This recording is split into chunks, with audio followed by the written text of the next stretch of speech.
வணக்கம். நான் உங்கள் பிண்டன் தமிழச்சி தேசி. இந்த வீடியோவில் வந்து நாங்கள் ஜப்னா முறைப்படி என்னோட கோப்பி கொட்டை அரைக்கிறதுன்றதான் இதில் காட்ட போகிறோம். இது வந்து இவ்வளவுதான் அளவுண்டு இல்லை, ஒவ்வொருத்தட்ட டேஸ்ட்டுக்கு ஏற்ற மாதிரியே இந்த அளவுகள் அமையும். இப்போ நான் செய்கிறது வந்து என்னோட அக்கா எனக்கு எவ்வளவு அமௌண்ட் போட்டு அரைச்சி ஊரில் இருந்து அனுப்பி விடுறாவோ அந்த அளவு தான் நான் இன்றைக்கு செய்ய போகிறேன். இந்த முறை அக்கா கேட்டிருந்தா செய்து கொடுத்து விடவா அப்படி என்னங்க, இல்லை வேண்டாம் நாம தான் மினிமில் வேண்டிட்டோமே, அப்போ எங்களுக்கு தேவையில்லை, நானே செய்து கொள்றேன்னு. ஸோ அளவுகளை வந்து நான் செய்யும் போதே உங்களுக்கு சொல்லிடுறேன். ஸோ இப்போ நேரடியாக வீடியோக்கே போகலாம். ஓகே, இப்போ இதில் வந்து கோப்பி கொட்டை வந்து நான் ஒரு 1/2 கிலோ எடுத்து வச்சிருக்கிறேன். இப்போ இந்த இதை வந்து இப்போ வறுத்துடலாம்.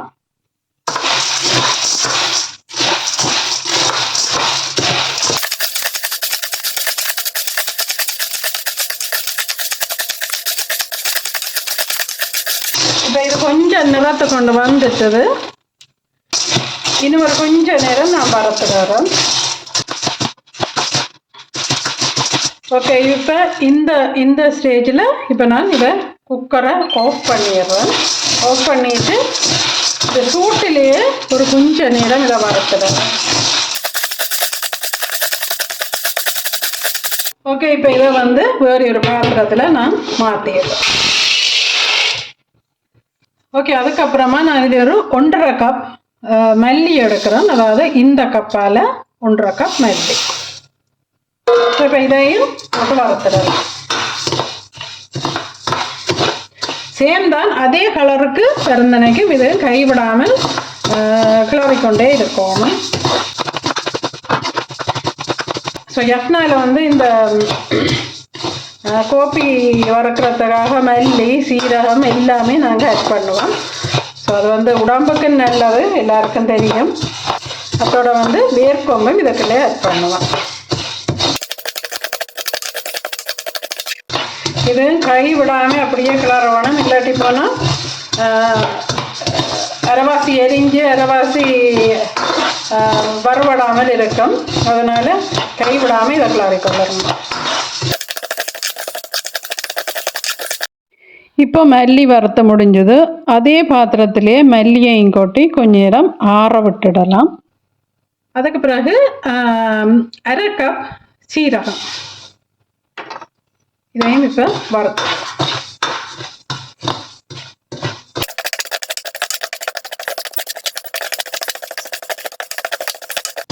இப்போ இந்த அளவில் இதையும் இறக்கிடலாம். ஒரே பாத்திரத்திலே எல்லாத்தையும் இறக்கி வார விட்டுடலாம். அதுக்கப்புறமா ஒரு 10 ஏலக்காய் போட்டு அதையும் வறுத்துடலாம்.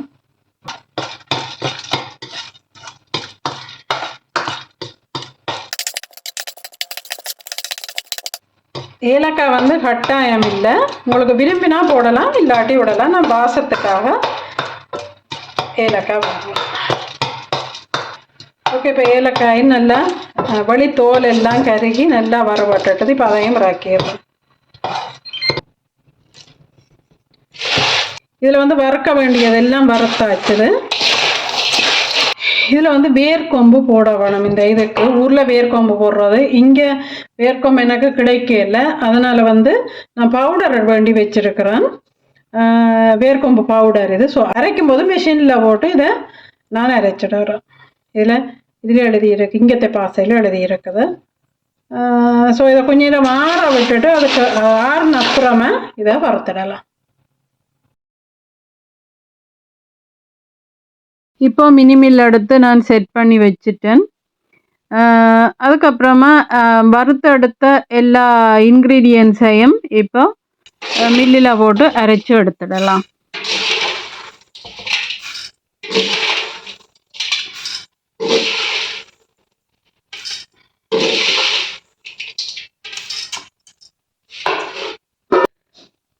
ஸோ இந்த அளவு இருக்குது. இன்னும் ஒரு கொஞ்சம் மிச்சமாக இருக்குது. ஃபுல் இது காணும்னு நினைக்கிறேன், கொஞ்சம் மிச்சமாக இருக்குது.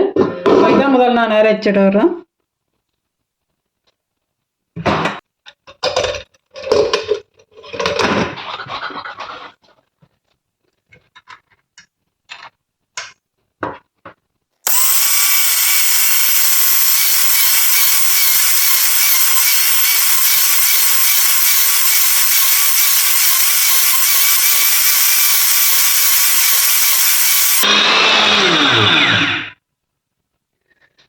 ஓகே, இது இப்போ 1 மினிட் விட்டு அரைச்சிருக்கிறேன். தக்காளி எல்லாம் தட்டி போட்டு நல்லா சூடாக இருக்கு.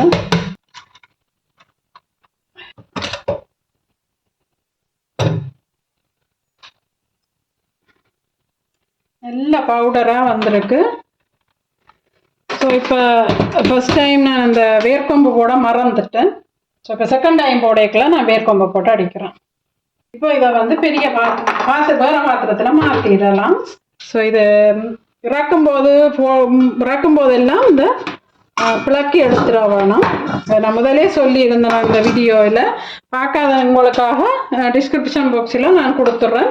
இந்த மினிமில்லை பற்றிய இன்ஃபர்மேஷன் நான் கொடுத்துருந்தேன். அதில் டிஸ்கிரிப்ஷன் பாக்ஸில் கொடுத்துட்றேன், நீங்கள் பாருங்க. இப்போ நான் இதை இறக்கிடுறேன்.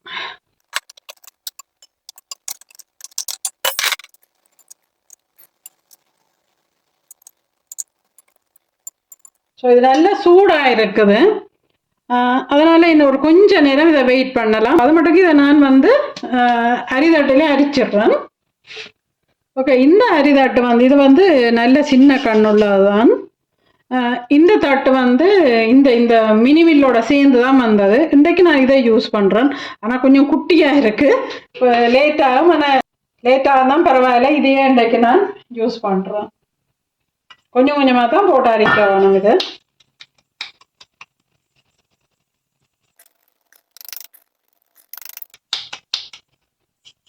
இவ்வளவு கட்டாக தான் வந்திருக்கு.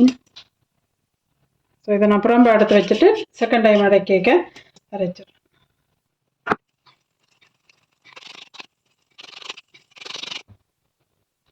இப்போ எல்லாமே அரைச்சி அந்த முதல் அரைச்ச இது வந்து இப்போ அரைச்சி முடிஞ்சுது. நல்ல மாவாக இருக்குது. ஸோ இப்போ செகண்ட் இதை நான் அரைக்கிறேன். ஸோ இதில் வந்து செகண்ட் இதில் வந்து நான் வேர்க்கொம்பு போட இல்லைன்னு சொன்னேன்னா, ஸோ இப்போ அதை வந்து ஆட் பண்ணிடுறேன் வேர்க்கொம்பு. ஸோ இதில் வந்து வேர்க்கொம்பு வந்து நான் வந்து 1 டேபிள் ஸ்பூன் ஆட் பண்ணுறேன் இதில் எல்லாத்துக்கும் சேர்த்து. ஸோ கடைசியாக மிக்ஸ் பண்ணிடலாம் எல்லாத்தையும். இப்போ இதில் வந்து வேர்க்கொம்பு எல்லாம் ஆட் பண்ணி இவ்வளோத்தையும் இப்போ திரும்ப அரைச்சிடுறேன். வேர்க்கொம்புன்றது எல்லாருக்கும் தெரிஞ்சிருக்குமான்னு நினைக்கிறேன். இஞ்சியோட பவுடரை தான் வேர்க்கொம்புன்றது. ஸோ இப்போ இதை வந்து நான் அரைச்சிடுறேன். ஸோ இப்போ இது வந்து அரைச்சிட்டேன். இப்போ நான் வந்து இதை மற்ற பாத்திரத்தில் மாற்றிடுறேன்.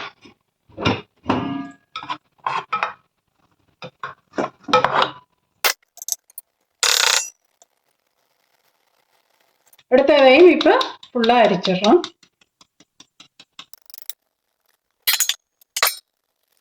இப்போ பாருங்க, இதெல்லாம் இப்போ கிட்டத்தட்ட அரிச்சு முடிஞ்சது. இவ்வளோ கட்டை தான் மிஞ்சி இருக்கு. ஸோ இதை இப்போ நான் பின்னுக்கா போட்டுறேன். இப்போ இது வந்து அந்த வேர்க்கொம்பு நான் ஃபர்ஸ்ட் டைம் அதை கேட்க போடையில, அதனால இதை நல்லா இருக்கா மிக்ஸ் பண்ணிடுறேன். நான் முதல்ல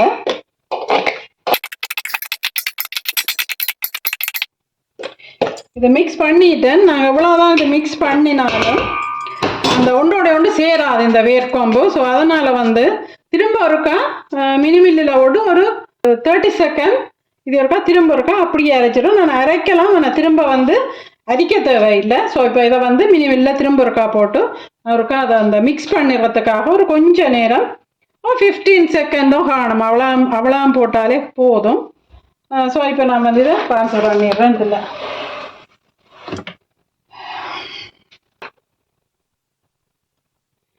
இப்போ வந்து நான் ஃபுல்லாகவே போட்டுடுறேன். என்னோட எல்லாம் வடிவட்டுட்டது. ஸோ இப்போ இதை ஃபுல்லாக போட்டுடுறேன்.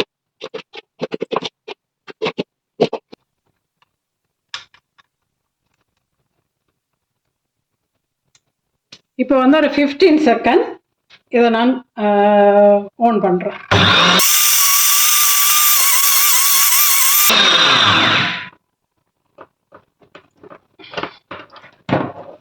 ஸோ இப்போ இதை வந்து நான் ஓப்பன் பண்ணிடுறேன்.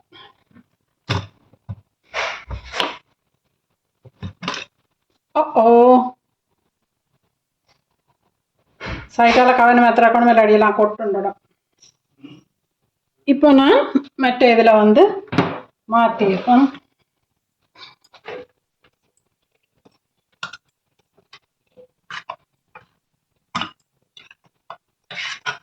இப்போ இப்போ இது வந்து அரைக்க தேவையில்லை.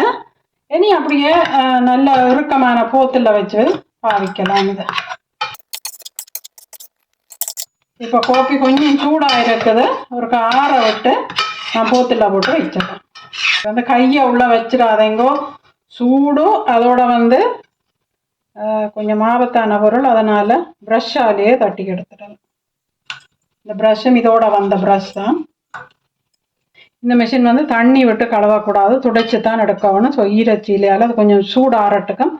அதுக்கப்புறமா நான் அதை துடைச்சி வச்சிடறேன். இப்போ பாருங்க, கோப்பி அரைச்சி முடிஞ்சுது.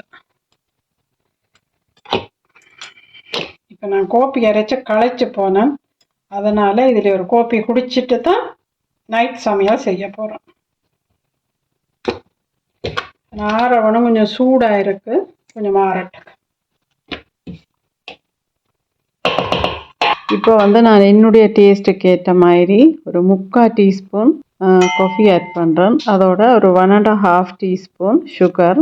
இந்த எங்கெண்ட காஃபிக்கு வந்து கொஞ்சம் சுகர் வந்து தூக்கலாக போட்டால் தான் டேஸ்ட்டாக இருக்கும். இப்போ நான் இதில் வந்து சுடு தண்ணி விட்டு இதை மிக்ஸ் பண்ணிடுறேன். உங்களுக்கு விருப்பமாண்டா இப்போ இதுக்கு பால் காய்ச்சி இந்த காஃபி ஆட் பண்ணி செய்யும்போது இன்னும் டபுள் டேஸ்ட்டாக இருக்கும்.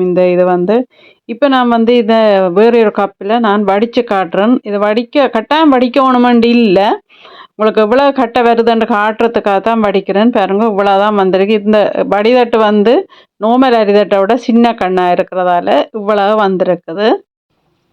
ஓகே, இப்போ காஃபி வந்து ரெடி ஆயிட்டுது. நான் இப்போ அதை வந்து குடிச்சு பார்க்குறேன்.